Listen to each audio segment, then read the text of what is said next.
Lady Isabella had nothing left. No food, no hope, just one last crust of bread. When a beggar knocked at her door, she gave it to him without hesitation. But the next morning, everything changed. The beggar returned not in rags, but in a royal carriage. And he wasn't just anyone. He was Prince Alexander of Ravenswood, heir to the throne. Why did he choose her? And what did it mean for both their futures? Hello, lovely. If you're enjoying this romantic tale, I'd be so grateful for a like or a subscribe. It helps me bring you more stories of love, longing, and history. And if you're up for it, tell me in the comments where you're watching from. I read every note, and it always brings a smile to my face. Chapter 1. The Last Crust. The fire in the hearth had burned down to embers by the time Isabella Harrow placed the last crust of bread on the kitchen table. Christmas Eve, 1885. And the cupboards that had once overflowed with her father's finest loaves now stood empty, their bare shelves a silent testimony to everything they had lost. She ran her fingers along the worn wooden table, remembering when it had been dusted white with flour each morning, when the air had been thick with the yeast-sweet smell of rising dough, when her father's laughter had filled these rooms like warmth itself. Now the cottage felt hollow, the cold December wind finding every crack in the walls, whistling through spaces that no amount of newspaper stuffing could seal. Across from her, Thomas Harrow sat hunched over a broken chair, his calloused hands working a piece of twine through the splintered wood. He mended things now, chairs, hinges, anything neighbors brought him for a few pennies. He never baked. Not since the bakery had closed 6 months ago, when the debts had finally swallowed everything her mother's death had left behind. Isabella divided the bread with careful precision, pushing the larger half toward her father. The crust was hard, days old, but it was all they had until Thomas collected payment for his repair work tomorrow. "You've given me the lion's share again," Thomas said, without looking up from his mending, his voice quiet but firm. "I ate earlier," Isabella lied, the words coming easily now after months of practice. "While you were at the Hendersons." Her father's hands stilled on the twine. He looked up, and in the firelight she could see how thin he'd become, how the grief had carved hollows beneath his cheekbones. His eyes still sharp despite everything searched her face. "Bella, please, Papa." She forced brightness into her voice. "It's Christmas Eve. Let's not argue." He opened his mouth to protest, but Isabella had already turned away, busying herself with the kettle. She would make tea from leaves they'd already used twice before. If she added enough honey, the last spoonful in the jar, he might not notice how weak it was. The knock at the door came just as she was pouring the water. Both of them froze. Visitors were rare these days. Most of their old friends had drifted away when the bakery closed, embarrassed by their family's decline, or perhaps afraid that misfortune might be contagious. "I'll get it," Isabella said, setting down the kettle. She pulled her shawl tighter around her shoulders and opened the door. Cold air rushed in, and with it, snow that had begun falling in thick, silent curtains. A man stood on their doorstep, his form bent against the wind. His clothes were ragged, patched in places, mud-stained at the hems, but it was his face that caught her attention, middle-aged, with lines of hardship etched around his mouth, yet there was something in his bearing that seemed at odds with his appearance. He stood straight despite the cold, and when he spoke, his voice carried an unexpected refinement beneath its hoarse exhaustion. "Forgive the intrusion, miss," he said, his breath misting in the freezing air. "I wonder if you might spare a bit of bread. I've been walking since dawn, and He paused, seeming to struggle with the admission. "I have nothing."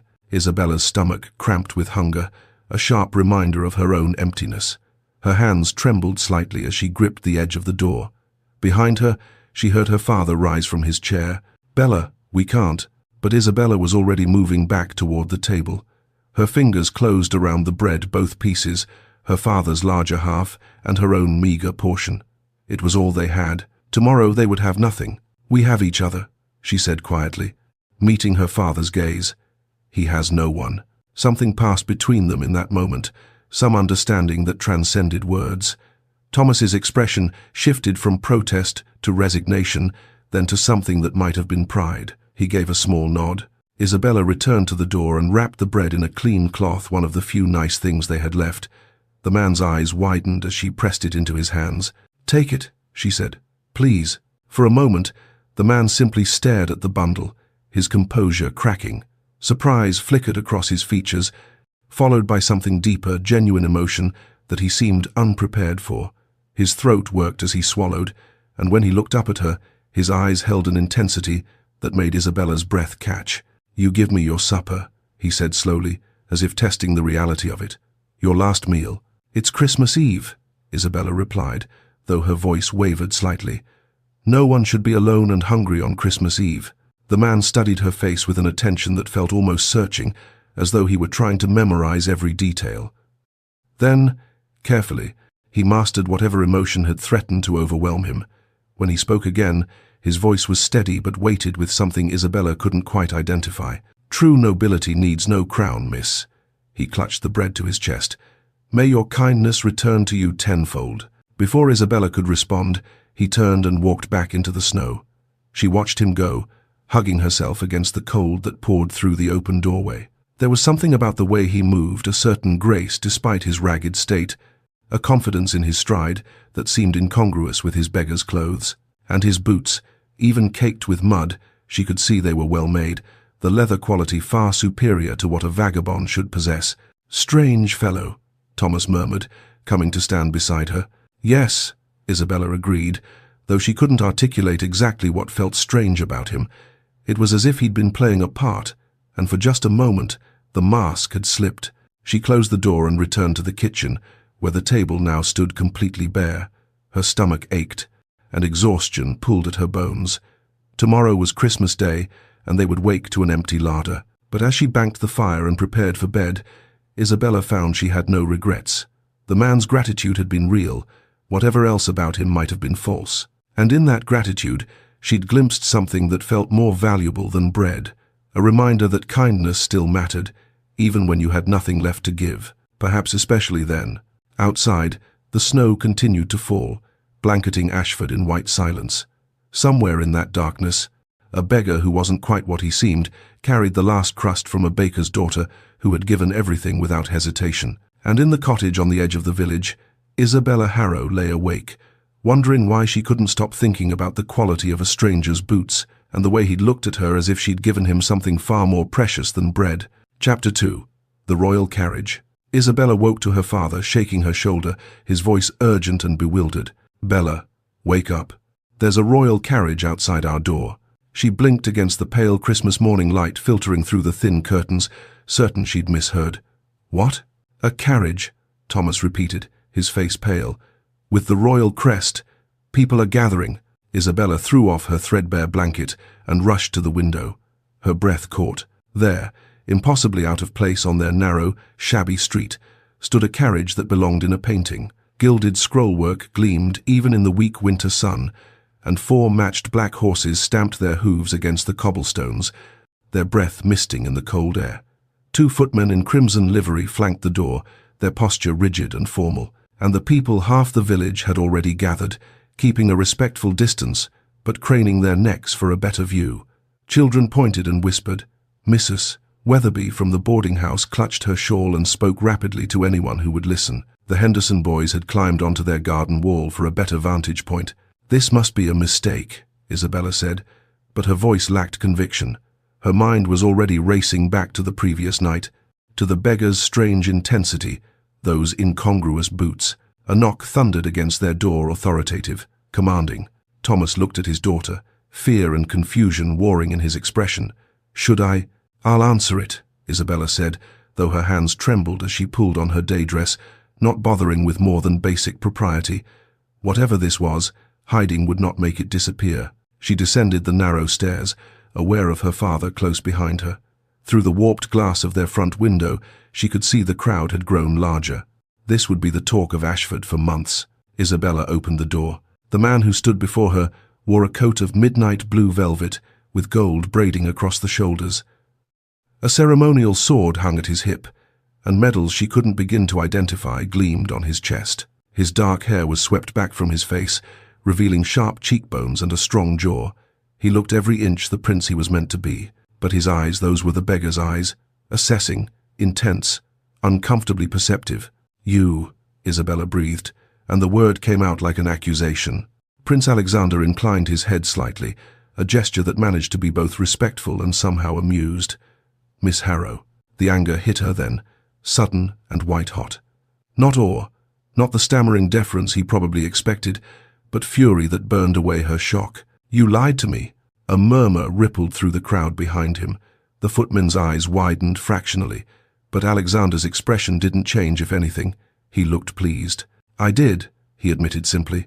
"You came to my door dressed in rags, pretending to be destitute, and her voice cracked. "We had nothing, nothing.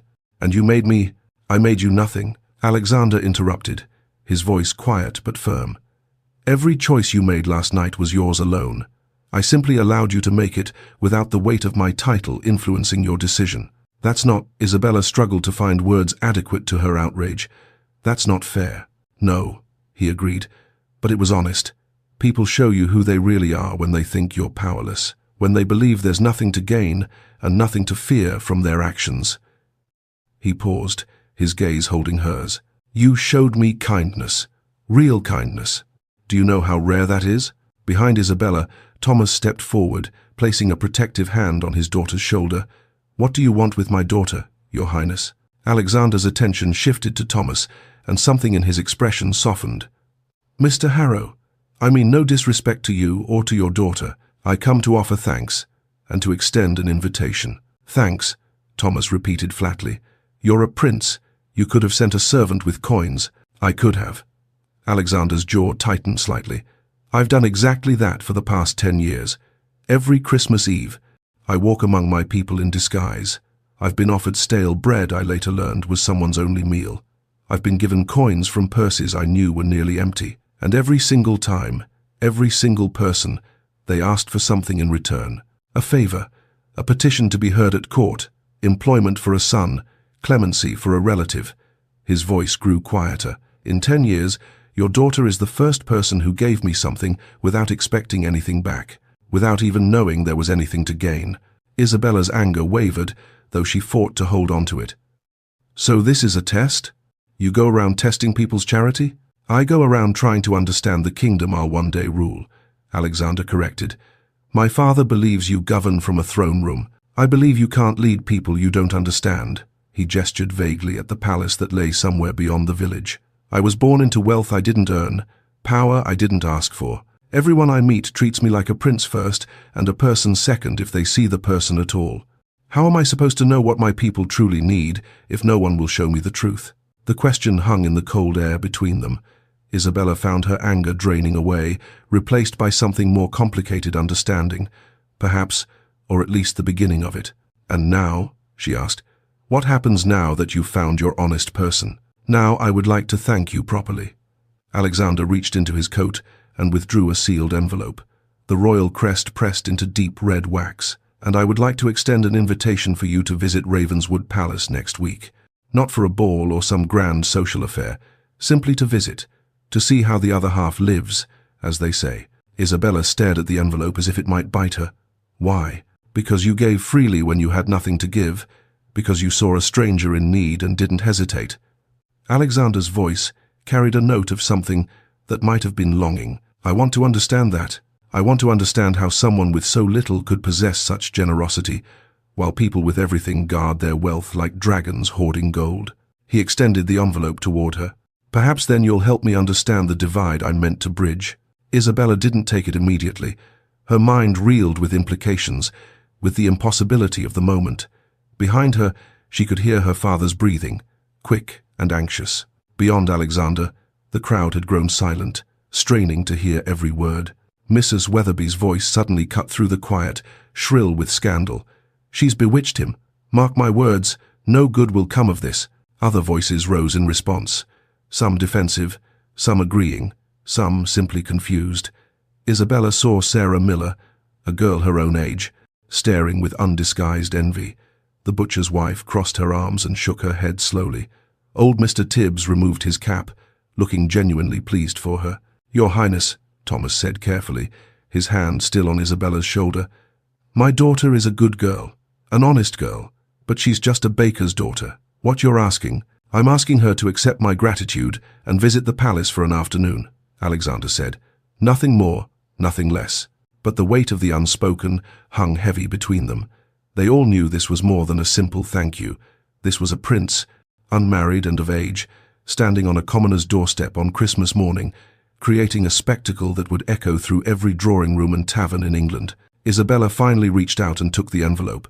The paper was heavy, expensive, foreign to her work-roughened hands. "I'll consider your invitation, Your Highness," she said, her voice steadier than she felt. Something that might have been disappointment flickered across Alexander's face had he expected immediate acceptance, but he masked it quickly with a formal smile. "That's all I ask, Miss Harrow," he bowed, a gesture far too respectful for someone of her station. "Merry Christmas to you and your father." He turned and walked back to his carriage, the crowd parting before him like water. The footman opened the door with synchronized precision, and within moments, the magnificent carriage was rolling away down the narrow street, leaving only wheel tracks in the light dusting of snow. The crowd didn't disperse. If anything, they pressed closer, questions erupting from every direction. Isabella retreated inside and closed the door, her heart hammering. Thomas stood in their small entryway, his face drawn with worry. For a long moment, neither of them spoke. "This is dangerous, Bella," he finally said, his voice heavy with a fear Isabella had never heard before. "Princes don't marry bakers' daughters. They don't invite them to palaces for innocent visits. You'll be seen as—" He struggled for words. "The village already talks. You heard Mrs. Weatherby." Isabella looked down at the envelope in her hands, feeling its weight. The seal seemed to burn against her palm. "He said it was just a visit," she said quietly. "And perhaps he means that now." Thomas moved closer, cupping her face in his calloused hands.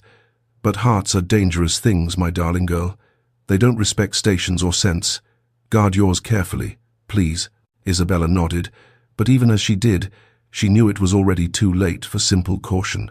Something had begun last night when she'd given away her last crust of bread, something that a royal carriage and a sealed invitation had only confirmed. The question wasn't whether she would go to the palace. Looking into her father's worried eyes, Isabella knew she would. The question was what price she would pay for her curiosity. Outside, she could still hear the village buzzing with speculation, with scandal, with possibility, and in her hands, an invitation that felt like a door opening onto a world she'd never imagined entering and couldn't quite bring herself to refuse. Chapter 3. Two Worlds Collide. 1 week later, Isabella stood before the mirror in her small bedroom, adjusting the high collar of her mourning dress for the third time. It was her only good dress, the black silk she'd worn to her mother's funeral 2 years ago. The fabric had faded slightly to a charcoal grey in places, and she'd had to let out the seams herself, her stitching nowhere near as fine as her mother's had been. "You look lovely," Thomas said from the doorway, though his voice carried the same worry it had held since Christmas morning. Isabella turned to face him. "I look like I'm attending a funeral, not visiting a palace." "You look like yourself," he corrected gently. "That's more than enough." The carriage arrived precisely at 10 o'clock, not the grand gilded one from Christmas, but a smaller, more discreet vehicle that still managed to outshine everything on their street.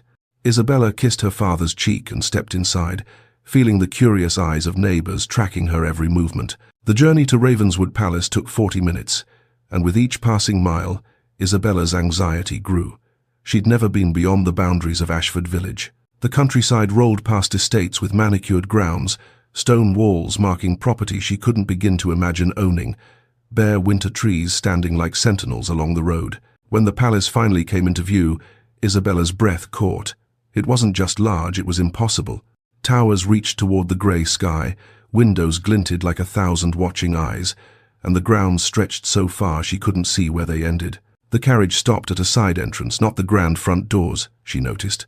A small mercy, perhaps, or a subtle reminder of her place. A servant opened the carriage door and helped her down without meeting her eyes. Another waited to escort her inside, his face carefully blank. Isabella followed him through corridors that seemed to go on forever, her thin shoes clicking against marble floors so cold she could feel the chill seeping through her soles. She focused on small details to keep her anxiety at bay. The marble was veined with gold, real gold, probably. The portraits lining the walls all seemed to wear the same expression of vague disapproval, as though centuries of aristocrats were judging her audacity in walking these halls. Servants pressed themselves against the walls as she passed, averting their gazes as if looking at her directly might be contagious, might somehow taint them with her commonness. "Miss Harrow." Alexander's voice drew her attention to an open doorway. He stood framed by winter light from tall windows, dressed in clothes that probably cost more than her father's bakery had earned in a year. But it was his posture that struck her. Shoulders held rigid, chin slightly elevated, hands clasped formally behind his back. He looked like a prince, not like the man who'd stood on her doorstep in rags. "Your Highness," Isabella said, dropping into an awkward curtsy she'd practiced that morning. "Please, none of that." Alexander moved forward, his smile warm but somehow practiced, as though he'd learned exactly how to arrange his features for maximum charm. "I'm glad you came. I wasn't certain you would." "Neither was I," Isabella admitted. Something flickered in his expression, surprise, perhaps, or appreciation for her honesty. "Would you like a tour?" The tour was overwhelming. Room after room of impossible luxury, drawing rooms with silk wallpaper, ballrooms that could hold the entire population of Ashford, libraries with more books than Isabella had known existed. Alexander narrated it all with the practiced ease of someone who'd given this tour 100 times, pointing out historical details and architectural features. But Isabella noticed how his shoulders never quite relaxed, how his smile remained fixed, how he seemed to be performing the role of gracious host rather than simply being himself. "Are you always like this here?" she asked, interrupting his explanation of some painting's provenance. Alexander's practiced smile faltered. "Like what?" "Different," Isabella gestured vaguely. "Tighter, more careful." For a moment, he looked as though he might deflect the question with another charming smile. Then, something in his expression shifted, the mask cracking just slightly. "I'm surrounded by hundreds of people," he said quietly, his voice losing its formal polish. "Staff, courtiers, advisors, nobles seeking favor, but I've never felt more alone." The confession hung in the air between them. Isabella understood loneliness. She'd felt it keenly since her mother's death, in the empty cottage that had once been full of warmth and laughter. But she'd never imagined a prince in a palace could feel the same isolation. "Come with me," Alexander said suddenly, and this time when he walked, his stride was looser, more natural. "There's somewhere I want to show you." He led her through a maze of corridors, down a servant's staircase, until they emerged into the palace kitchens. Heat and noise enveloped them immediately, pots clanging, ovens roaring, the head cook shouting orders to a dozen scurrying assistants. The cook, a robust woman with flour dusting her red cheeks, looked up in shock. "Your Highness, we weren't expecting." "I'm just showing Miss Harrow the kitchens, Mrs. Patterson. Don't mind us." But Isabella had already moved past him, drawn by the familiar scent of yeast and the sight of dough waiting to be shaped. Without thinking, she approached the work table where a young kitchen maid struggled with a stubborn mass of bread dough. "You're overworking it," Isabella said gently. "See how it's fighting you. It needs a softer touch." The maid glanced at Mrs. Patterson, who looked to Alexander, who simply nodded. Isabella rolled up her sleeves, propriety be damned, and demonstrated the technique her father had taught her years ago. Her hands moved with practiced confidence, coaxing the dough into submission with gentle pressure and patience. "There," she said, stepping back. "Let it rest now. Don't rush it." She looked up to find Alexander watching her with an expression she couldn't quite read, but his shoulders had finally relaxed, and the practiced smile had been replaced with something genuine. "You're different here too," he observed. Isabella glanced down at her flour-dusted hands. "This is where I belong. In kitchens, not drawing rooms. You looked more at home in the past 5 minutes than I've felt in 2 years of living here." Mrs. Patterson diplomatically ushered her staff to the far end of the kitchen, giving them the illusion of privacy. Alexander leaned against the work table, and for the first time since Isabella had arrived, he looked like the man who'd stood in the snow on Christmas Eve. "You didn't need to see how the poor live," Isabella said slowly, wiping her hands on a kitchen towel. "You needed to see how the rich do." Alexander's laugh was short and humorless. "Perhaps you're right. Why did you really invite me here?" He was quiet for a long moment, his fingers tracing patterns in the spilled flour on the table. When he finally spoke, his voice was raw with an honesty that made Isabella's chest tighten. "My brother Edmund died 2 years ago. Hunting, accident. He was everything a crown prince should be, confident, commanding, born to lead." Alexander looked up, meeting her eyes. "I was the spare. I was meant to be free to travel, to study, to choose my own path. Edmund would be king, and I would be myself. And now? Now I'm neither the king my brother would have been, nor the man I wanted to become." His hands clenched into fists. "There are laws I must follow, expectations I must meet, My mother has already begun negotiations for my marriage to Lady Cecilia Ashworth. The engagement will be announced within months. Every aspect of my life is mapped out, decided by people who see me as a piece on a chessboard, not a person. Isabella understood then why he walked the streets in disguise, why he sought the truth in strangers' faces. He was drowning in a life he'd never chosen, suffocating under the weight of unwanted duty. "Then why invite me here?" she asked, though the question came out softer than she'd intended. "To show me what I can never be part of. To remind yourself of the freedom you've lost." Alexander's gaze held hers, and in his eyes she saw the same intensity that had stopped her breath on Christmas Eve. "Because when I'm with you, I remember what it feels like to be real." The words settled over her like snow, cold and beautiful and terrifying. This was dangerous. Her father had warned her, and he'd been right. Hearts didn't respect stations or sense. "Your Highness." "Alexander," he interrupted. "When we're alone, please. Just Alexander." "Alexander," she repeated, the name feeling both intimate and forbidden. "You're engaged. To be engaged to a woman you've never mentioned feeling anything for. You're a prince with duties and expectations. I'm a baker's daughter who lives in a cottage with holes in the walls. This," she gestured between them, "whatever this is, it can't go anywhere." "I know." The admission seemed to pain him. "Believe me, I know. But I also know that I haven't felt this alive, this much like myself, since before Edmund died. Is it so wrong to want to hold on to that feeling, even if just for a little while?" Isabella should have said yes, should have thanked him for the tour, returned to her carriage, and never looked back. Should have protected her heart, the way her father had begged her to. Instead, she heard herself say, "Then don't invite me back to the palace." Alexander's face fell. "Meet me in the village," she continued.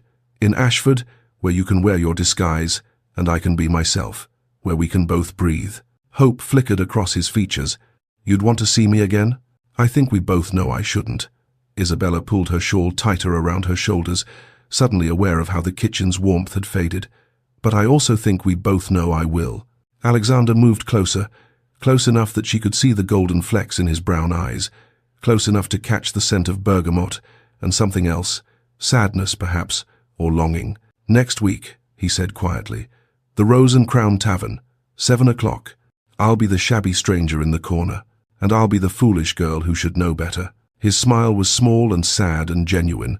"Then we'll be perfectly matched." The carriage ride home felt shorter than the journey there. Isabella watched the palace disappear behind her, her mind replaying every moment, every word, every dangerous promise they'd made. When she arrived home, Thomas took one look at her face and sighed. "You're going to see him again," he said. It wasn't a question. "Yes." "Bella." "I know, Papa." Isabella removed her shawl and hung it carefully on its hook. "I know it's foolish. I know it can't lead anywhere. I know all the reasons I should walk away, and yet you won't. And yet I won't." Thomas pulled her into an embrace, his chin resting on top of her head the way he had when she was small. "Then I suppose all I can do is be here to catch you when you fall." Isabella closed her eyes, breathing in the familiar scent of wood shavings and old pipe tobacco that clung to her father's clothes. She knew she was standing on the edge of something that would either destroy her or transform her. But in the palace kitchens, with flour on her hands and Alexander watching her as if she were something precious, she'd felt more alive than she had in 2 years. And that feeling, however dangerous, however impossible, was something she couldn't bring herself to let go. Not yet. Chapter 4. The Arrangement. Ravenswood Palace. The formal dining room glittered with enough candlelight to illuminate a small village. Alexander sat at the head of the impossibly long table, his mother to his right, and Lady Cecilia Ashworth to his left. It was their 5th meeting, all carefully orchestrated, all painfully formal. Cecilia was everything a future princess should be. Her golden hair was arranged in an elaborate style that must have taken her maid hours to perfect. Her gown was the palest blue silk, cut to emphasize her figure while maintaining perfect propriety. She spoke French fluently, played the pianoforte beautifully, and could discuss literature, art, and politics with equal grace. She was also deeply, obviously miserable. "The pheasant is excellent," Cecilia said, her voice carrying the practiced pleasantness of someone who'd been trained since childhood to fill silences with meaningless conversation. "Your chef has outdone himself, Your Majesty." Queen Margareta smiled, though Alexander noticed the tightness around her eyes. His mother had been different since Edmund's death, harder, more desperate to secure the succession. She saw Cecilia not as a person but as a solution to a problem. "We're so pleased you could join us again, Lady Cecilia," the Queen said. "I trust your father is well?" "Quite well, thank you." Cecilia's fingers tightened almost imperceptibly on her fork. "He sends his regards and hopes the negotiations are proceeding smoothly." Negotiations. As if they were discussing a trade agreement rather than a marriage. The door to the dining room opened, and Alexander's cousin entered without announcement.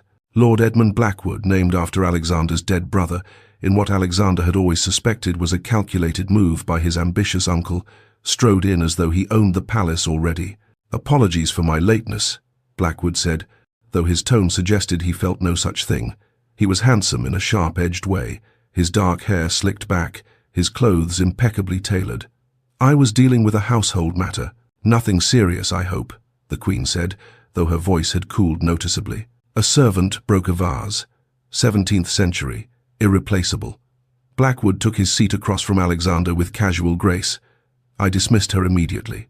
Of course, can't have clumsy help damaging our heritage." "Our heritage?" Alexander repeated quietly. Blackwood's smile was all teeth. "The family heritage, cousin.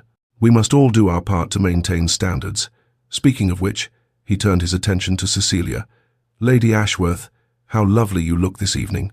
Cousin Alexander is a fortunate man." Cecilia's expression remained perfectly pleasant, but Alexander saw the slight stiffening of her shoulders, the way her eyes went flat and distant. She'd recognized the predatory quality in Blackwood's tone, the way he assessed her like property that might soon be his to claim. "Thank you, Lord Blackwood," she said coolly. The dinner dragged on with agonizing slowness.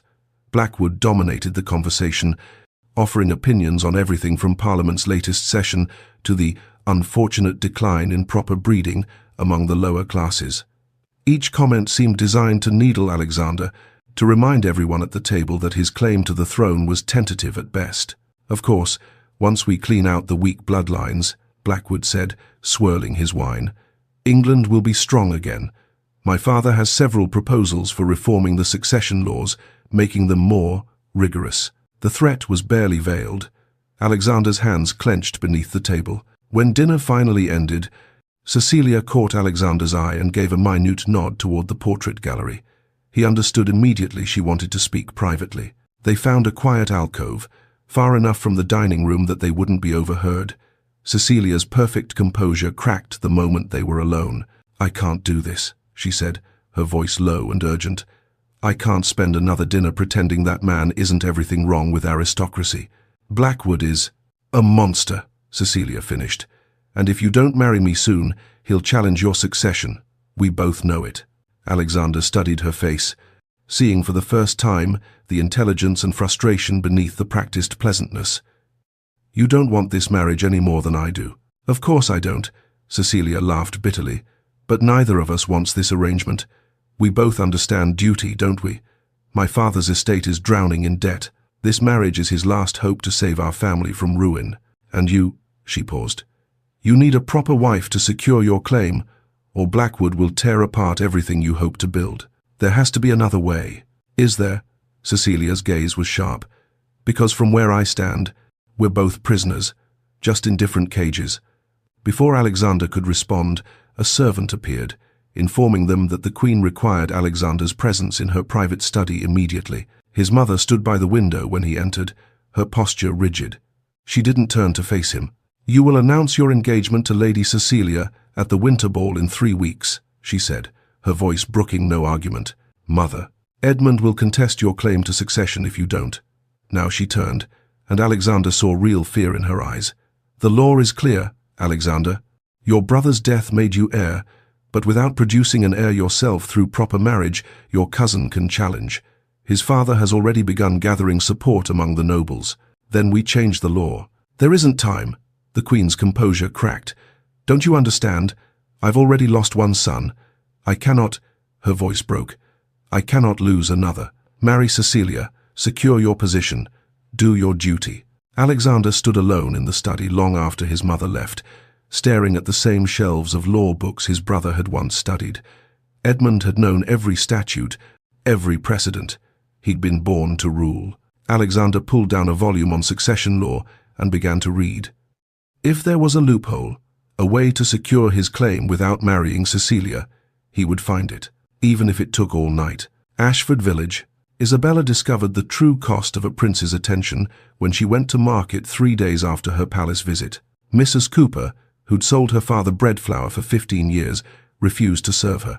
"I'm sorry, Miss Harrow," the woman said, though her eyes were cold, "but I can't be seen doing business with someone who's, well, you understand." "No," Isabella said carefully. "I don't understand." Mrs. Cooper leaned closer, lowering her voice. "People are talking, dear, saying you've gotten ideas above your station, that you're trying to bewitch the prince. It's unseemly." Heat flooded Isabella's cheeks. "I was invited to the palace. I didn't force my way in." "Nevertheless," Mrs. Cooper straightened, "I have my reputation to consider. Good day." It was the same everywhere.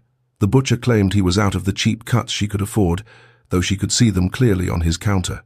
The church ladies who'd once offered her their condolences about her mother now crossed the street to avoid her. Even children pointed and whispered as she passed. By the time Isabella returned home, her basket was nearly empty and her eyes burned with unshed tears. Thomas found her sitting at the kitchen table, staring at nothing. "They're saying things, Bella," he said quietly, sitting beside her. "Cruel things. Perhaps you should stop seeing him." "I've done nothing wrong," Isabella said, her voice stronger than she felt. "I won't apologize for kindness." "I know, my darling, but kindness has a price, it seems, especially when it crosses certain lines." A knock at the door interrupted them. Thomas answered it, and Isabella heard unfamiliar voices, rough, deliberately intimidating. Her father returned with 2 men who wore fine enough clothes but carried themselves like thugs. One of them smiled at Isabella in a way that made her skin crawl. "Miss Harrow," the smiling man said, "we've come with a message from Lord Edmund Blackwood." Isabella stood slowly. "I don't know any Lord Blackwood." "Oh, but he knows you. The prince's cousin, you see. Very interested in his cousin's associations." The man stepped closer. "Lord Blackwood wants you to know that common girls who reach above their station tend to fall very hard. Accidents happen. Reputations are destroyed. Families find themselves with even less than they started with." Thomas moved between Isabella and the men. "Get out of my house." "Just delivering a message, old man." The smiling man tipped his hat mockingly. "Think carefully about your choices, Miss Harrow. Some doors, once opened, can't be closed again." They left, and Thomas immediately bolted the door. His hands were shaking. "Bella, this has gone too far. These aren't idle threats. If this Blackwood is threatened by you, by whatever he thinks you represent to the prince, I'll write to Alexander," Isabella said, though fear made her voice unsteady. "Tell him I can't see him again." But even as she said it, she knew she couldn't. Whatever had begun between them, this connection that made her feel alive for the first time since her mother's death, she wasn't ready to surrender it. Not to Mrs. Cooper's disapproval, not to church ladies' whispers, not even to Blackwood's threats. She was terrified. But she was also done apologizing for caring about someone who saw her as a person rather than a problem. That night, Alexander stood at his bedroom window, staring out at the moon hanging full and silver over the palace grounds. Somewhere beyond those walls, beyond the manicured gardens and guarded gates, Isabella was looking at the same moon. He'd spent hours in the law library and found nothing, no loophole, no precedent that would allow him to refuse the marriage without giving Blackwood grounds to challenge. The law was clear: produce an heir through legitimate marriage or risk everything. And yet, when he closed his eyes, he saw Isabella's hands working dough in the palace kitchen. He heard her voice. "You didn't need to see how the poor live. You needed to see how the rich do." She understood him in a way no one else did, saw through the title to the person trapped beneath it. 3 weeks until the winter ball. 3 weeks until his engagement to Cecilia would be announced. 3 weeks to find a way to change laws that had stood for centuries, or to accept that duty would always triumph over desire. In her small bedroom, Isabella stood at her own window, watching the same moon. The threats echoed in her mind, mixing with the memory of shopkeepers' cold refusals and neighbors' whispers. She should walk away. She should protect her father, protect herself, accept that princes and bakers' daughters lived in different worlds for good reason. But then she remembered Alexander's words. "When I'm with you, I remember what it feels like to be real." She understood that feeling. With him, she felt seen not as a poor girl to be pitied or a scandal to be whispered about, but as someone whose opinions mattered, whose kindness had value beyond her station. Tomorrow she would face more rejection, more cruelty, more consequences for daring to cross invisible lines. But tonight, staring at the moon, Isabella made a choice. She wouldn't apologize. She wouldn't hide. She wouldn't let fear dictate her life any more than Alexander would let duty erase his soul. Whatever came next, scandal, threat, heartbreak, she would face it standing upright. 2 people, 2 windows, 1 moon. Both trapped by circumstances neither had chosen. Both refusing, in their own ways, to surrender without a fight. Chapter 5. The Bread Lesson. The knock came just after 9 o'clock, soft and careful, nothing like the authoritative pounding that had accompanied the prince's official visits. Isabella knew who it was before she opened the door.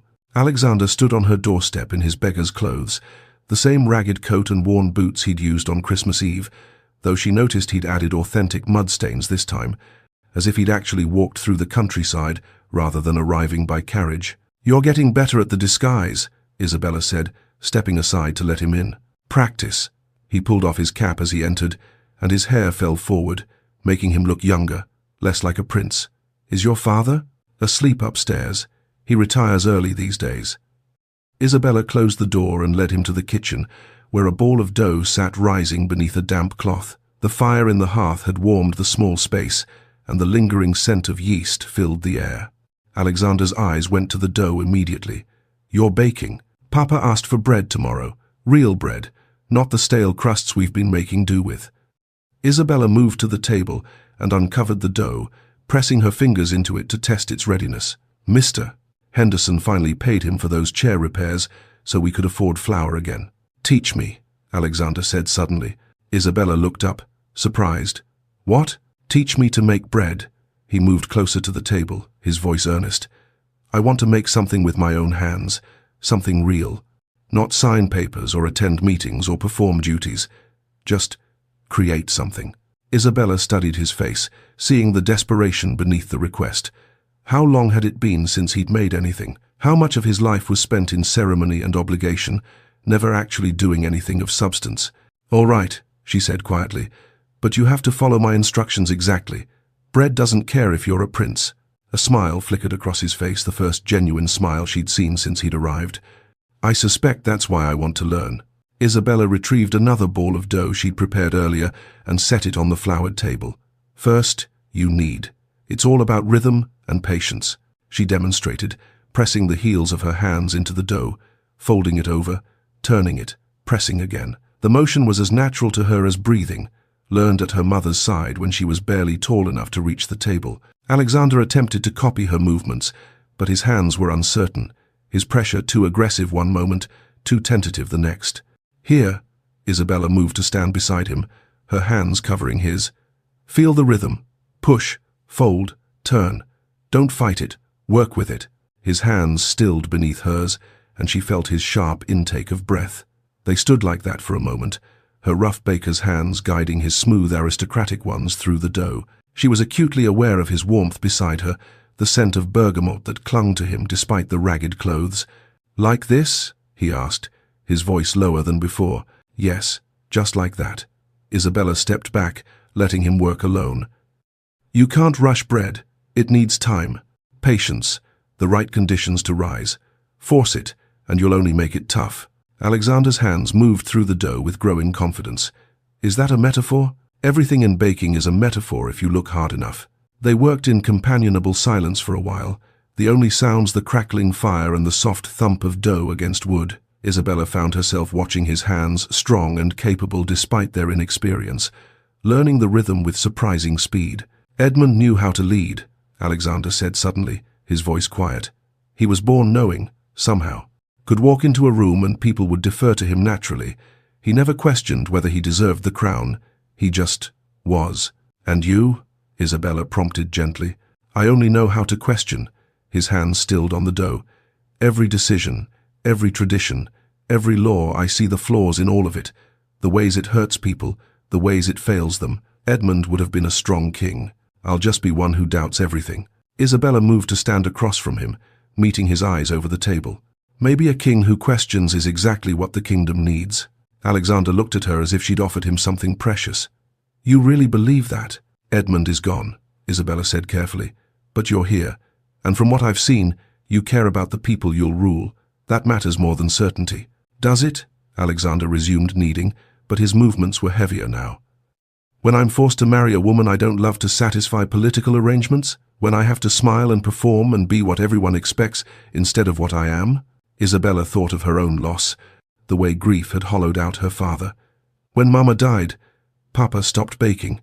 It was like he died too, but kept breathing. He goes through the motions, mending things, existing, but there's no joy in it anymore. No purpose beyond simple survival. I'm sorry, Alexander said, and she could hear that he meant it. I tell you this because I understand what it means to lose yourself, to become someone you don't recognize, because circumstance demanded it. Isabella shaped her own dough into a round loaf with practiced efficiency. But Papa's grief is honest, at least. Yours would be a choice forced upon me. Still a choice. They set the loaves aside to rise one final time, and Isabella gestured to the chairs by the fire. As they sat, she noticed the ink stains on Alexander's fingers, dark smudges that no amount of washing had quite removed. You've been writing, she observed. Alexander looked down at his hands as if he'd forgotten about the stains. Then, slowly, he nodded. I've been documenting things. Every unjust law, every policy that hurts the poor while protecting the wealthy, preparing reforms. Reforms? Isabella leaned forward, interested despite herself. If I must be king, I'll be one worth serving. There was fierce determination in his voice now. I can't change the fact that I was born into privilege, but I can change what that privilege means. Laws about tenant farmers' rights, debt reform, education access. I've been studying it all, writing proposals. Isabella felt something shift in her chest, a warmth that had nothing to do with the fire. That's why you walk among your people in disguise. You're not just observing, you're learning, gathering evidence. Exactly. But then his expression darkened. Though it won't matter if I'm forced to marry Cecilia. Her family will control my policies. They need this marriage to save their estate from bankruptcy, and they'll fight any reform that threatens aristocratic wealth. Then fight for your throne, Isabella said, her voice stronger than she felt. Truly fight for it. Find a way to secure your claim without sacrificing everything you want to accomplish. There is no way. I've spent hours in the law library searching for loopholes, and... He broke off, frustrated. The law is absolute. Produce an heir through legitimate marriage or face challenge from Blackwood. The timer Isabella had set chimed softly. The bread was ready. She moved to the oven and carefully removed both loaves, setting them on the table. They were perfect, golden brown and fragrant, steam rising from their crusts. Still warm, Isabella said, breaking off a piece from one loaf. The best way to eat bread. She held the piece out to Alexander, and he took it from her fingers, their hands brushing. He broke it in half and handed one piece back to her. To honest bread, he said, and honest hearts. They ate, and the bread tasted like hope, warm and simple and real. Alexander closed his eyes, savoring it. We made this, he said wonderingly. Together, we did. When he opened his eyes, they were very close. Isabella wasn't sure who moved first, perhaps they both did, but suddenly his hand was cupping her cheek, and her fingers were tangled in his shirt, and their lips met in a kiss that tasted of butter and warmth and desperate, impossible longing. It was sweet and soft and spontaneous, nothing like the calculated formality of court life. It was real. It was them. And it was interrupted by the creak of stairs. They broke apart to find Thomas standing in the doorway, still in his nightshirt, his face pale in the firelight. He'd heard everything, the confessions, the plans, the kiss. Papa, Isabella began, but Thomas held up a hand. Your Highness, he said, his voice surprisingly steady. I think you should leave. Alexander stood, his posture defensive. Mr. Harrow, I can explain. You can't. Thomas moved into the kitchen, and Isabella saw the fear in his eyes, not anger, but deep, bone-aching fear. You're a prince who will be king. My daughter is a baker's daughter. This, he gestured between them, this cannot end well. I care for her, Alexander said. I know you do. I can see it. Thomas's voice softened. But if you truly love her, Your Highness, you'll let her go before they destroy her to get to you. The words hung in the air like a curse. Isabella wanted to protest, to insist that she could handle whatever came, but she saw the truth in her father's eyes. He'd already received threats, already seen how the village turned on her, and Blackwood's men had made their position clear. Alexander looked at Isabella, his expression torn. "I can protect her." "Can you?" Thomas asked quietly. "You can't even protect yourself from an arranged marriage. How will you protect my daughter from the entire weight of aristocracy determined to keep her in her place?" The question had no good answer, and they all knew it. Alexander moved toward the back door, his hand lingering on the frame. He looked back at Isabella one last time, and she saw her own anguish reflected in his face. "I won't give up," he said. "I'll find a way." Then he was gone, disappearing into the darkness. Isabella stood holding the bread they'd made together, still warm in her hands. Her lips still tingled from their kiss. Her heart still raced with the impossible hope that love might be enough. But her father's words echoed in her mind, and for the first time, she understood the full weight of what loving Alexander meant. It wasn't just about class differences or social disapproval. It was about power, the kind that could destroy lives with a word, that could turn kindness into scandal and love into a weapon. She broke off a piece of the bread and ate it slowly, tasting Alexander in every bite, and understood, finally, that love might not be enough. But she couldn't bring herself to let go. Not yet. Chapter 6. The Winter Ball. The invitation arrived 3 days before the Winter Ball, delivered by a palace messenger who refused to meet Isabella's eyes. The envelope was unmarked, no royal seal, no formal announcement. Just her name in handwriting she recognized from the notes Alexander had begun leaving with the bread deliveries he'd secretly arranged for her father. Inside, a single line. "Please come. I need you there. A." Thomas found her staring at it, her hands trembling. "You can't go," he said immediately.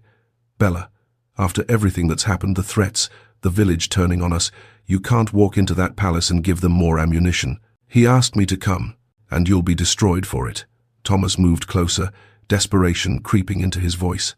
"They'll tear you apart, my darling. These people, they don't forgive commoners who dare to reach above their station." Isabella folded the invitation carefully, her decision already made.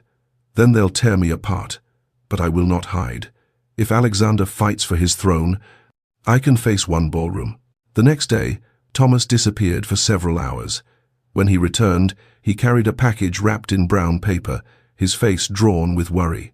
"I borrowed from the Bakers' Guild," he said quietly, setting the package on the kitchen table. "It's not much, but..."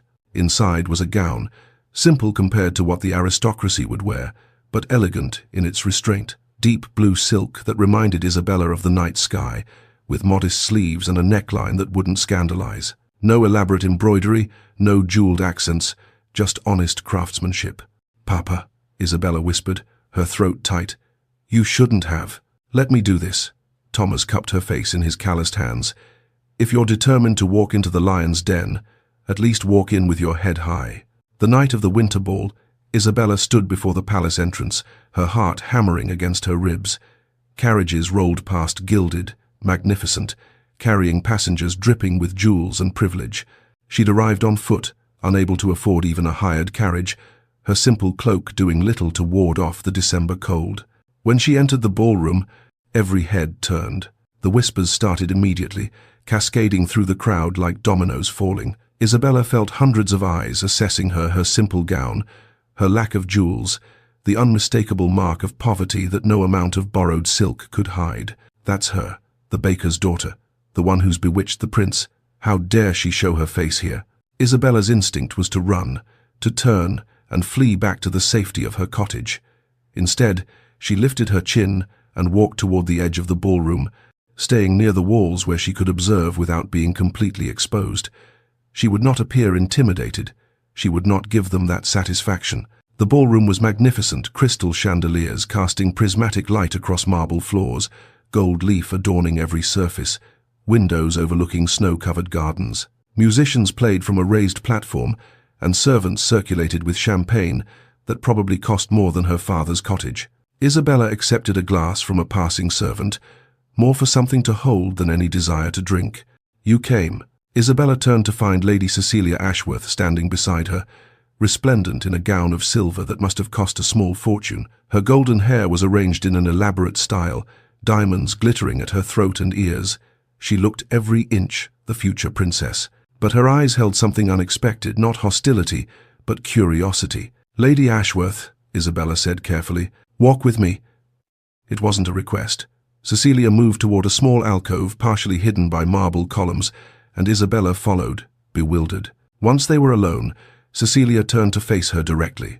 "You love him," Isabella's breath caught. "I don't deny it. I saw your face when you entered. You were looking for him." Cecilia's expression was unreadable. "Does it matter?" "Does it?" Isabella countered, finding her footing. "You're going to marry him, tonight presumably. Your engagement will be announced." "Yes." Cecilia looked away, her jaw tight. "Because I don't have a choice. My family's fortune is failing, has been for years. My father made terrible investments, and now we're drowning in debt. This marriage is his last hope to save us from complete ruin." Isabella hadn't expected this honesty, this vulnerability from someone she'd thought of as simply another obstacle. "I'm sorry," she said, meaning it. "Are you?" Cecilia's smile was bitter. "You should be celebrating. I'm the woman standing between you and the man you love, but you don't love him." "No." Cecilia met her eyes. "And I suspect he doesn't love me. We've had exactly 7 conversations, all painfully formal. I know nothing about him except that he's duty-bound and miserable and desperately searching for something he can't find in palaces and ballrooms." "Then why?" "Because duty is all some of us have." Cecilia's voice hardened. "You think you're trapped by poverty? I'm trapped by expectations, by family obligations, by the weight of a name that demands I sacrifice everything for propriety. Perhaps we're both prisoners, just in different cages." Before Isabella could respond, a commotion near the ballroom entrance drew their attention. The crowd parted, and Lord Edmund Blackwood strode through, his presence commanding immediate attention. He moved to the center of the ballroom, and the musicians fell silent. "Ladies and gentlemen," Blackwood announced, his voice carrying across the suddenly quiet room, "I apologize for the interruption, but there's a matter that requires immediate attention." Queen Margareta appeared on the balcony above, her face pale. "Edmund, this is neither the time nor—" "It's exactly the time, Your Majesty." Blackwood's smile was all teeth. "I'm filing a formal challenge to Prince Alexander's succession to the throne." Gasps rippled through the crowd. Isabella's hand tightened on her champagne glass. "On what grounds?" someone called out. "On grounds that he is unfit to rule," Blackwood gestured broadly. "He consorts with commoners." His gaze found Isabella, and his smile widened. "He neglects his duties, refuses proper marriage arrangements, and demonstrates repeatedly that he lacks the judgment necessary to lead this kingdom." The ballroom erupted in whispers. Some nobles nodded in agreement, others looked uncomfortable, uncertain. The crowd was dividing before Isabella's eyes, political factions forming in real time. "This is absurd," one elderly duke protested. "Prince Alexander is—" "Is what?" Blackwood interrupted. "A man who abandons royal protocol to play dress-up in the streets, who invites baker's daughters to the palace, who refuses the marriage alliance that would secure our kingdom's future." Isabella felt every eye turn toward her. The weight of their judgment was crushing. She'd become a weapon, a piece of evidence in Blackwood's case against Alexander. Then the ballroom doors opened again, and Alexander entered. He looked different. Gone was the uncertain, questioning Prince Isabella had come to know. His bearing was commanding, his expression resolved and dangerous. He moved through the crowd with deadly purpose, heading straight for the center of the ballroom where Blackwood waited. "You question my fitness to rule," Alexander said, his voice carrying to every corner of the vast room. "Let me be clear about my priorities." He turned, his gaze sweeping across the assembled nobility until it found Isabella. Then he walked directly to her, the crowd parting before him, and extended his hand. "This woman," Alexander said, speaking not to Isabella but to everyone watching, "gave her last meal to a stranger on Christmas Eve. She asked nothing in return. She showed kindness when she had every reason to withhold it. That is the nobility this kingdom needs." Isabella placed her hand in his, her heart racing. This was no longer about romance, this was a public declaration, a line drawn in marble and gold. Alexander turned back to Blackwood, still holding Isabella's hand. "You want to challenge my succession? Do it legally. File your petitions, gather your supporters, present your case to Parliament. But know this, I will fight you with every law, every precedent, every ounce of will I possess. I will not be bullied into abandoning my principles." The music began again, someone's attempt to restore normalcy, and Alexander led Isabella to the center of the ballroom. They began to dance, and it was no longer romantic. It was defiant. A public declaration that he would not be ashamed of her, would not hide their connection to satisfy political expedience. But as they moved across the floor, Isabella saw the consequences of his courage. Several nobles were walking out, their expressions scandalized. Others clustered in groups, whispering furiously. The Duke of Hampshire publicly removed his support. 3 influential families followed. Queen Margaretta's face was unreadable from her position on the balcony, but her knuckles were white where she gripped the railing. "You're losing supporters," Isabella whispered. "I know." Alexander's hand tightened on hers. "But I'm done pretending to be someone I'm not. This is my fault. I shouldn't have come." "Don't," his voice was fierce. "Don't apologize for existing. Don't apologize for being the only real thing in this entire palace." But Isabella could see the truth clearly now. She wasn't just in love with a prince. She'd become a political liability that could cost him everything: his throne, his ability to enact the reforms he'd spent months preparing, his entire future. The dance ended, and chaos erupted. Nobles argued openly, some defending Alexander, others calling for his removal from succession. Blackwood stood in the center of it all, looking triumphant. Lady Cecilia appeared at Isabella's elbow. "You should leave," she said quietly. "Now, before this gets worse." "It can't get worse. It can always get worse." Cecilia's expression was sad. "Welcome to royal politics, Miss Harrow, where love is a liability and kindness is a weapon used against you." Isabella looked at Alexander, surrounded by arguing nobles, his face set in determined lines as he defended his position. She'd wanted to support him. Instead, she'd given his enemies exactly what they needed to destroy him. And in that moment, Isabella understood what her father had tried to tell her from the beginning. Love might not be enough. Sometimes, it might be the very thing that destroys you both. Chapter 7. The Sacrifice. Isabella fled the ballroom the moment the dancing stopped, her borrowed gown rustling as she pushed through the crowd of arguing nobles. The air inside had become suffocating: too many voices, too many judgmental eyes, too much consequence for a single act of kindness on Christmas Eve. She found herself in the palace gardens, where snow-covered topiaries cast long shadows under the moonlight. Her breath misted in the cold air, but she barely felt it. Her mind was still reeling from Blackwood's challenge, from the nobles walking out, from the way Alexander had held her hand in front of everyone, as if daring the world to judge them. "Isabella." She turned to find Alexander striding toward her, still in his formal attire, his expression desperate. He'd followed her out, abandoning the chaos inside. "You shouldn't be out here," she said. "They need you inside. Your mother, your supporters. Let them wait." Alexander reached for her hands, his grip almost painful in its intensity. "Come away with me." Isabella stared at him, certain she'd misheard. "What?" "Run away with me. Tonight. Now." His words tumbled out in a rush. "We'll leave everything behind: the throne, the politics, all of it. We'll go somewhere they can't find us." "Alexander, you're not thinking clearly." "I've never thought more clearly in my life." He pulled her closer, his eyes blazing with something between determination and desperation. "I'll abdicate. Give Blackwood what he wants. We'll go to France, Italy, anywhere. I'm not the prince. Anywhere we can just be ourselves." For a moment, Isabella let herself imagine it. A small cottage in the French countryside. Alexander teaching village children to read while she baked bread for their neighbors. No titles, no expectations, no weight of crowns and kingdoms. Just them, building a simple life with their own hands. The fantasy was so vivid, she could almost taste it: warm bread and morning coffee, and the freedom to love without consequence. But then reality crashed back. "And what happens to your kingdom?" she asked quietly. Alexander's grip on her hands loosened slightly. "What? Your kingdom? The people you've been documenting injustices for, preparing reforms for?" Isabella's voice grew stronger. "What happens to them when Blackwood becomes king? He won't. Someone else will challenge him. Will they?" Isabella pulled her hands free, pacing away from him. "Or will everyone be too afraid of his cruelty to stand against him?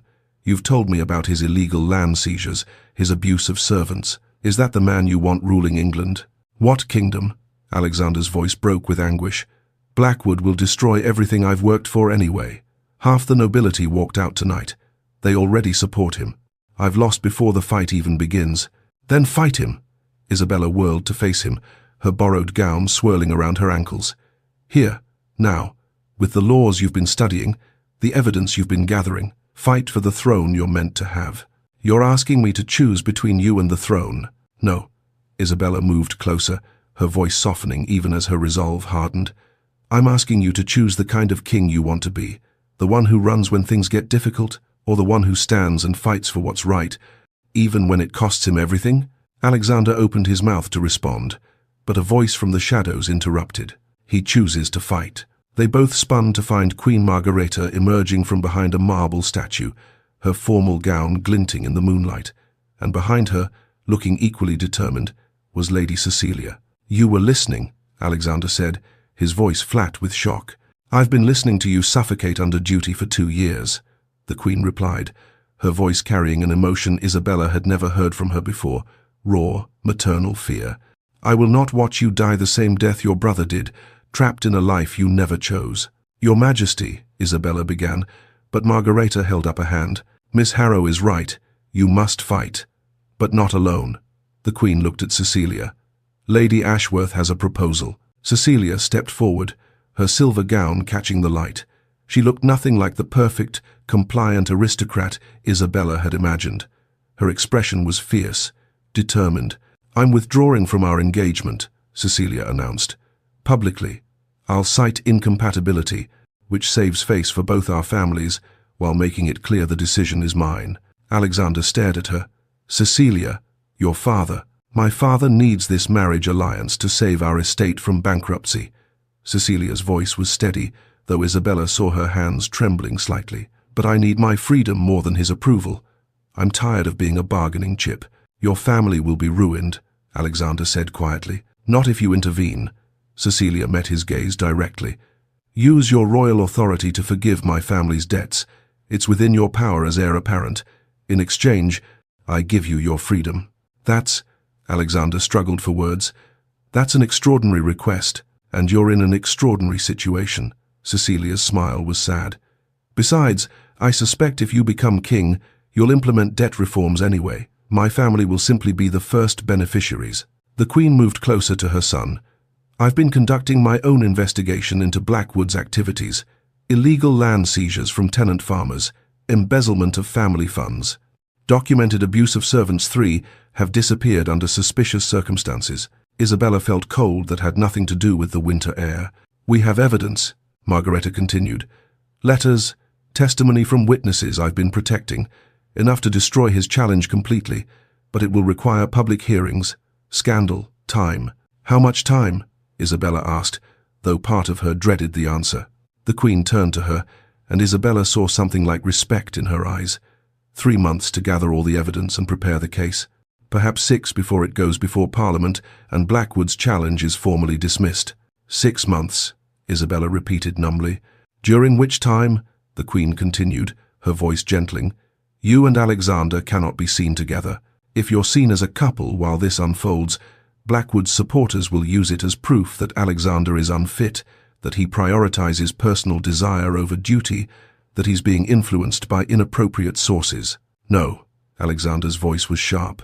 "I won't ask her to hide. I won't treat her like something shameful." "You're not asking," Isabella interrupted, surprising herself with the steadiness of her voice. "I'm choosing. Fight your battle, Alexander. Win your throne. Then come for me, Isabella." "But," she continued, meeting his eyes, "when you do come for me, I come as I am. No etiquette training.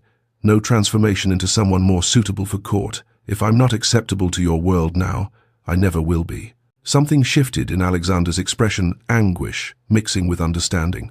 "I don't want you to change." "Then promise me you'll change the court instead," Isabella said.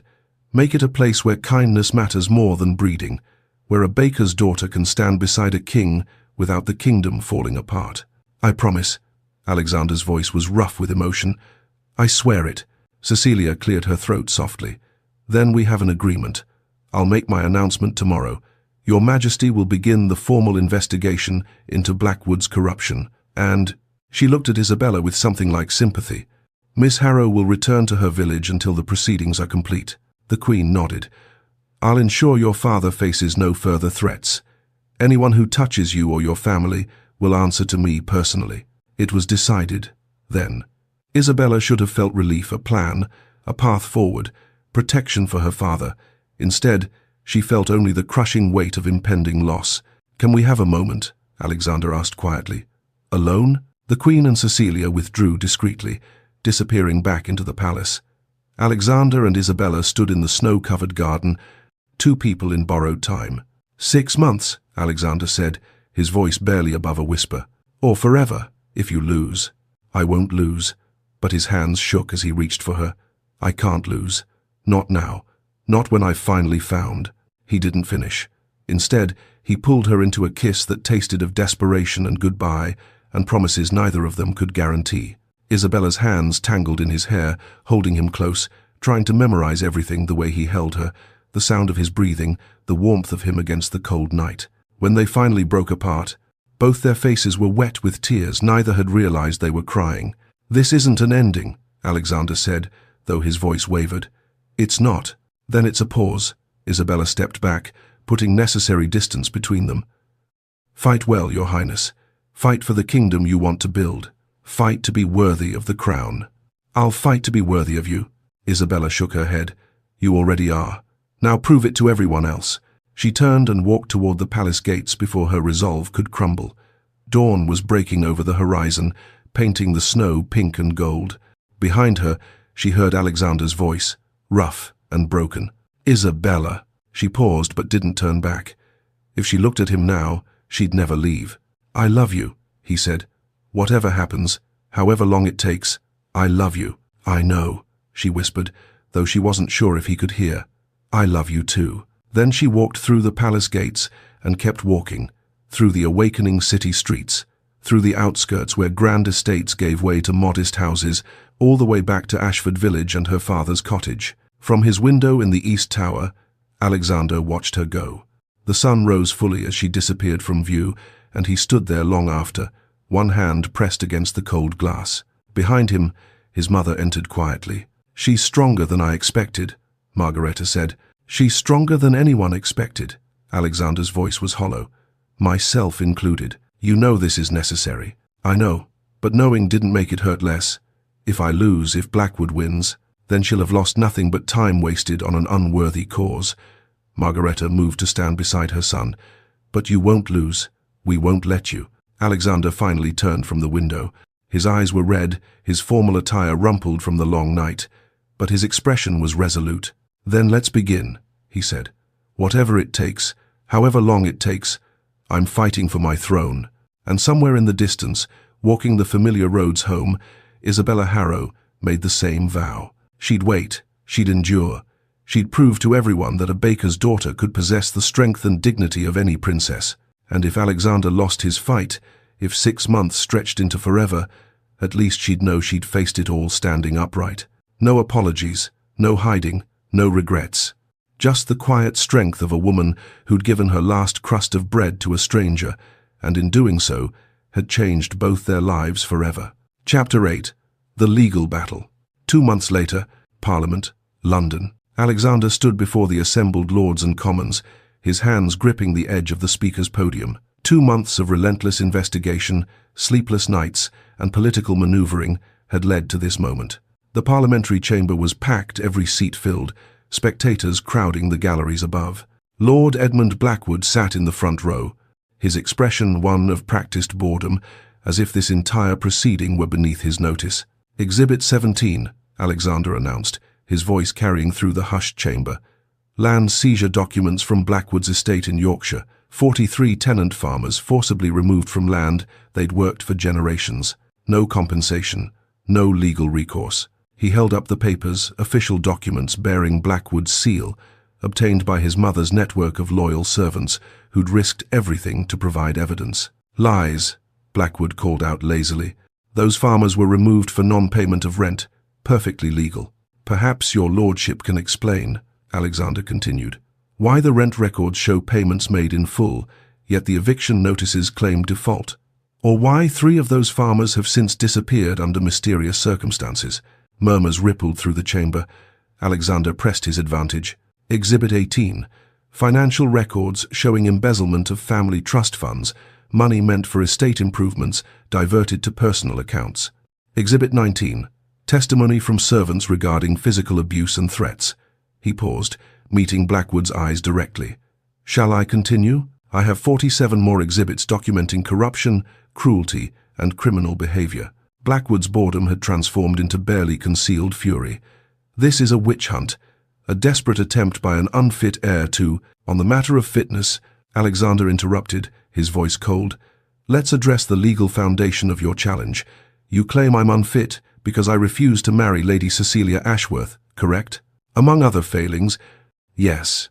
Alexander allowed himself a thin smile. Then, I direct the Chamber's attention to the Act of Settlement, 1701, specifically the provision that abolished forced marriage as a requirement for royal succession. The law states clearly the monarch must marry with consent of Parliament, but cannot be compelled to marry a specific individual. He let that sink in. Several lawyers in the audience were already nodding. My mother's ultimatum that I marry Lady Ashworth or face challenge was, legally speaking, meaningless. You have no grounds to question my succession based on my choice of bride. The chamber erupted. Blackwood shot to his feet, his composure finally cracking. You're twisting the law. I'm using the law, Alexander corrected, as any competent ruler should.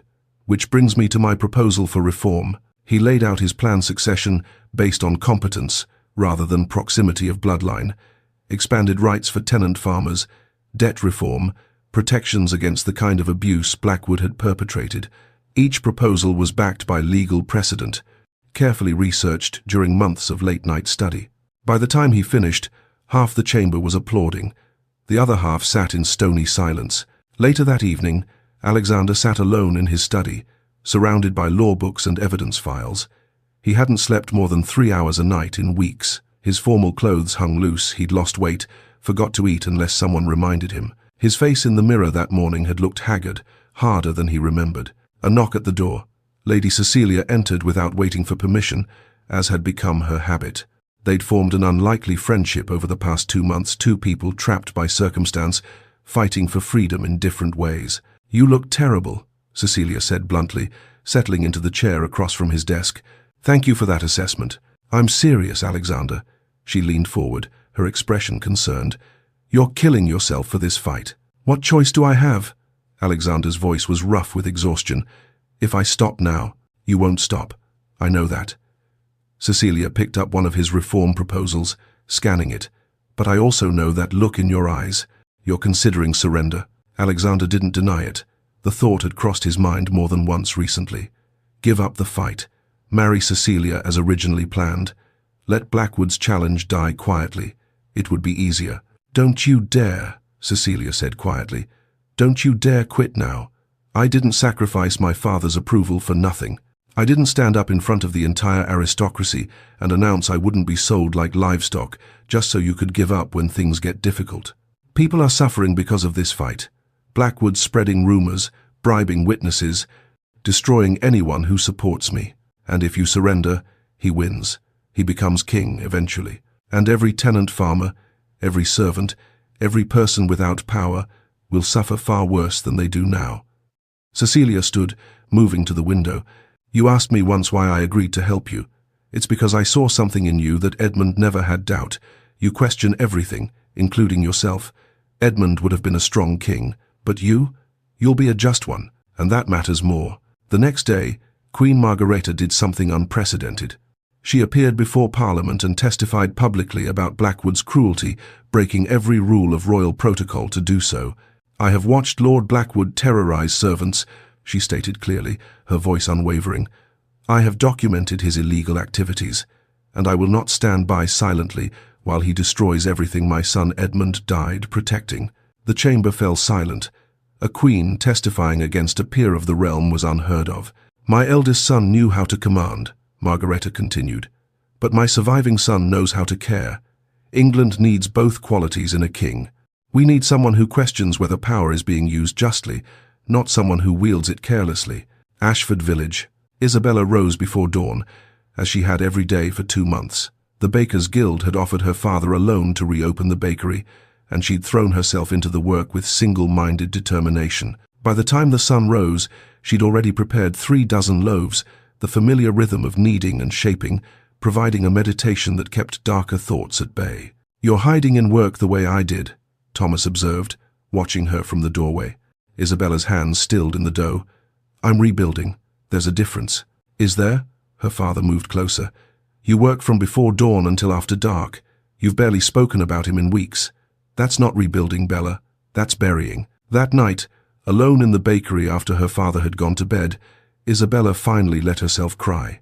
She sat on the flour-dusted floor and wept for Alexander, fighting his battle alone, for the future they might never have, for the girl she'd been on Christmas Eve, who'd thought kindness was simple. But then, through her tears, she noticed something. The children's baking lesson she'd planned for tomorrow, ingredients laid out, recipes written in simple language so even the poorest children could learn. She'd started the lessons 3 weeks ago, teaching neighborhood children the skills her mother had taught her. Not because it would change the aristocracy's world, but because it changed hers. "If I cannot change the nobility's world," she whispered to the empty bakery, "I can change my own." The next morning, she gathered the children, 8 of them, ranging from 6 to 12, all from families barely scraping by. "Bread rises because of what's inside it," she told them, as they worked dough with small, eager hands. "Not because of what others think it should be. You understand?" Young Timothy, the blacksmith's son, looked up with flour on his nose. "Like us, Miss Isabella, we rise because of what's in our hearts, not because of who our parents are." Isabella's throat tightened with emotion. Exactly like that. The threat came the following week. One of Blackwood's men appeared at the bakery, his smile cold and calculated. "Lord Blackwood suggests," the man said, "that you might want to publicly denounce the prince. Say you were deceived, taken advantage of. It would be safer for you and your father." Isabella set down the bread she'd been preparing and looked the man directly in the eyes. "Tell Lord Blackwood I have nothing to denounce. Miss Harrow, I don't think you understand the danger." "I understand perfectly." Isabella's voice was steady despite her racing heart. "Now get out of my bakery." After he left, she sat down and wrote a letter. Not a private note, but an open letter to the Ashford Gazette. She wrote about Alexander's character, his genuine desire to understand his people, his commitment to justice, his courage in fighting corruption. "I am nobody of consequence," she concluded, "but I have seen this prince's heart, and it is worthy of a crown. Let those who judge him remember, true nobility is measured not by birth, but by the choices we make when no one is watching." The letter was published 3 days later. By the end of the week, it had been reprinted in the London Times, the Manchester Guardian, and a dozen other papers across England. Common people began writing their own letters, sharing stories of Alexander's reforms, his fairness, his genuine concern for those without power. Public opinion began to shift, like a tide turning. Parliament, 6 weeks later. Alexander stood in the chamber for the final hearing, exhaustion weighing on him like iron chains. But beside him stood allies, his mother, Lady Cecilia, 36 lords who'd been swayed by evidence, and the testimony of countless commoners who'd travelled to London to support him. The verdict came down unanimously. Blackwood's challenge was dismissed. The evidence of corruption was undeniable. He was stripped of his titles, his lands forfeit, criminal charges pending. Alexander had won. But as he stood in the empty throne room that evening, the victory felt hollow. He'd made enemies of powerful families. The kingdom was divided. Reforms would take years to implement, and resistance would be fierce. He pulled Isabella's letter from his pocket. He'd been carrying it since the day it was published, the paper soft from repeated readings. "I have seen this prince's heart, and it is worthy of a crown." She'd defended him when she had everything to lose. She'd stood up to Blackwood's threats. She'd changed public opinion not by transforming herself to fit their world, but by remaining so authentically herself that people couldn't help but listen. Alexander looked at the empty throne, the seat he'd won the right to occupy someday.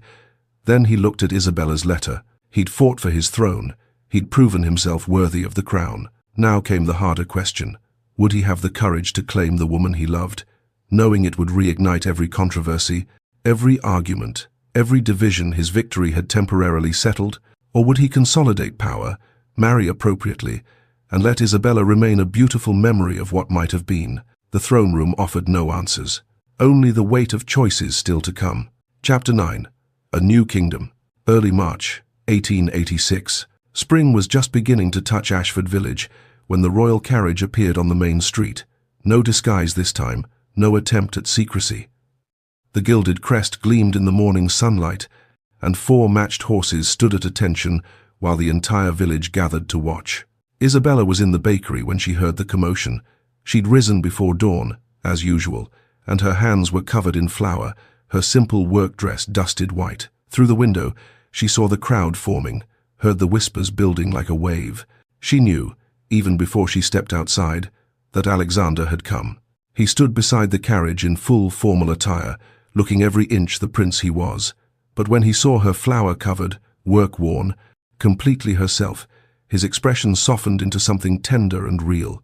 "Miss Harrow," he said, loud enough for everyone to hear. Then quieter, "Isabella."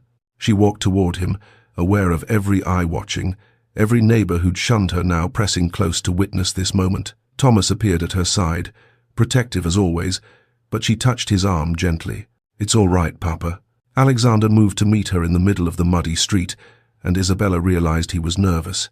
His hands weren't quite steady, and there was vulnerability in his eyes that belied his formal bearing. "I will not ask you to become something you're not," he began, his voice carrying across the silent crowd. "I will not promise you an easy life at court. There will be opposition, cruelty, politics that would test the patience of a saint." Isabella's heart hammered against her ribs. "But I am asking you to stand beside me, not behind me, not in my shadow, beside me." He took her flour-covered hands in his. "Help me build a kingdom where birth doesn't determine worth, where compassion matters more than title, where a baker's daughter can change the world simply by being exactly who she is." Then, to the shock of everyone watching, Alexander knelt in the muddy street. His expensive clothes touched the dirt, but he didn't seem to notice or care. "Isabella Harrow," he said, looking up at her with his whole heart in his eyes, "will you marry me?" The crowd held its collective breath. Isabella looked down at this prince kneeling before her, at the man who'd walked away from everything safe and certain because he believed in something better. But she didn't answer immediately. "Will you expect me to stop baking?" she asked. A smile tugged at Alexander's lips. "I expect you to teach others to bake. I expect you to fill the palace kitchens with the same warmth you brought to your father's cottage. Will I have to pretend to be someone I'm not? Learn to curtsy perfectly and speak in careful phrases and become a porcelain doll for the court to admire? I hope you never pretend anything." Alexander's voice was fierce now. "I hope you attend parliament sessions and argue with advisers and remind everyone daily that their opinions aren't as important as they think they are." Isabella felt tears prick her eyes. "Will you use our marriage to consolidate power or to change things?" "Both." Alexander stood, still holding her hands. "Is that honest enough? I'll use every advantage I have, including marrying the woman who changed public opinion with a single letter, to push through reforms. But I'll also wake up every morning grateful that you chose me." Isabella was quiet for a long moment. Then, "On one condition, anything. The first thing we do is forgive Lady Cecilia's family debts, as you promised her." Alexander's smile was brilliant. "Already done. The papers were signed yesterday." "Then yes," Isabella said, her voice breaking. "Yes, I'll marry you." The crowd erupted. Some cheered the blacksmith, young Timothy, the families whose children Isabella had taught to bake. Others looked scandalized, faces frozen in disapproval. Most were simply shocked, unable to process what they'd just witnessed. Mrs. Weatherby fainted dramatically. The butcher's wife crossed herself and muttered about the world turning upside down. But Isabella only saw Alexander, and the way he kissed her there in the muddy street, in front of everyone, claiming her publicly as he'd promised to do. The wedding, 3 weeks later. They married at the cathedral in London, not the grand state affair some expected, but a ceremony that bridged both worlds. The doors were open to public attendance, and common people filled the pews alongside nobility. Bakers stood near barons. Tenant farmers sat behind earls. Isabella wore a gown she'd helped sew herself, elegant in its simplicity, deep blue silk that reminded her of the night sky. No jewels dripping from her throat, no elaborate train requiring 6 attendants, just honest craftsmanship and clean lines. Thomas walked her down the aisle with tears streaming down his weathered face, and Isabella gripped his arm tightly, drawing strength from the man who'd taught her that kindness mattered more than station. Lady Cecilia attended as a guest, sitting near the front in a gown of pale green. She caught Isabella's eye and smiled genuine happiness for this unconventional princess who'd helped free them both. Queen Margareta stood to give her blessing, her voice carrying through the packed cathedral. Let this union remind us that a kingdom is only as strong as the character of those who lead it. May we all learn from their courage. Notable families were absent: the Duke of Hampshire, the Earls of 3 counties, a dozen other nobles who couldn't stomach this breach of propriety. Empty pews stood as testament to opposition that hadn't died with Blackwood's defeat. The ceremony proceeded with traditional vows, but when it came time for Alexander's promises, he added something unscripted. "I promise," he said, his voice thick with emotion, "to never forget where I found you and who you were when you gave away your last piece of bread. That woman, generous, brave, completely herself, is who I choose, today and always." Isabella's tears fell freely then, and she didn't bother to hide them. 6 months later, Princess Isabella stood in the palace kitchens, her hands deep in bread dough, while the head cook directed operations around her. It was Wednesday, her baking day, a tradition she'd established immediately upon becoming princess. Once a week, she worked alongside the kitchen staff, and the bread they made together was distributed to the poor. Some courtiers found it scandalous. Isabella found it necessary. "Your Highness," Mrs. Patterson said, using the title Isabella still wasn't accustomed to hearing, "the Parliament session begins in an hour." "I know." Isabella shaped the dough into loaves with practiced efficiency. "I'll be there." Her attendance at Parliament sessions had caused its own scandal. Women weren't forbidden from attending.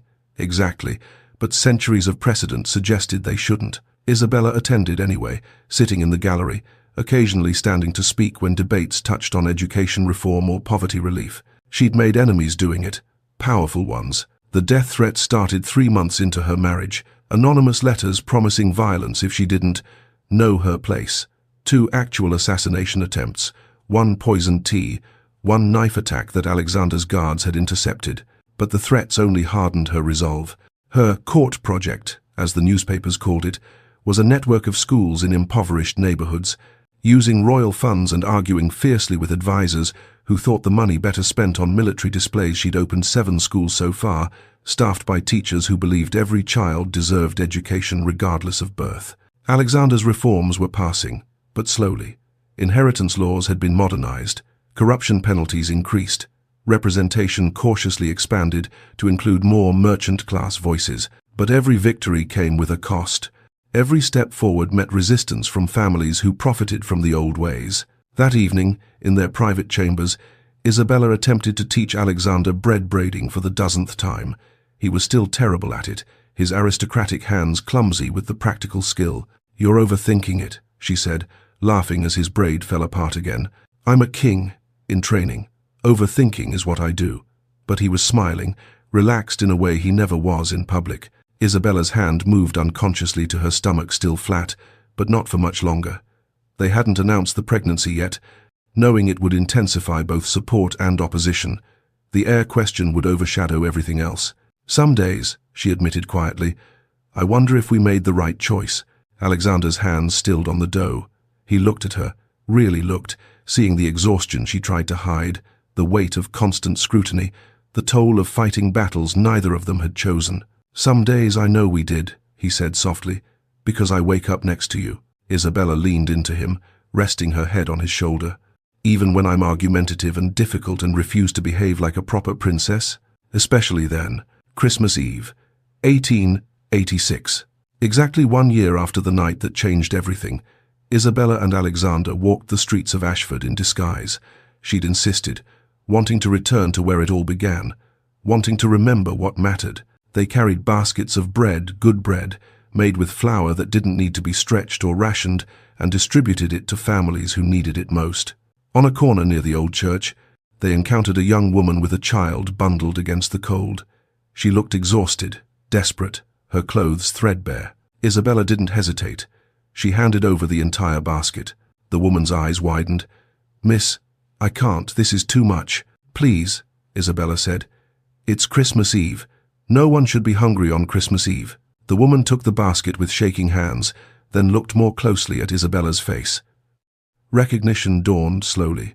"You're the princess," she whispered. "You're her. They said you'd forgotten where you came from, that you'd become like all the rest of them." Isabella smiled, thinking of the palace she'd left behind, the formal dinner she'd skipped, the protocol she'd broken to be here. "I could never forget," she said simply.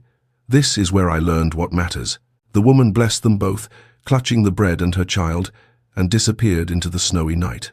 Alexander and Isabella walked home together through the falling snow, his hand warm in hers, the empty basket swinging between them. The fight wasn't over. It would never truly be over. There would always be resistance, always be people who thought birth mattered more than character. But they were in it together, building something new from the ashes of something old. "Do you know what I've learned?"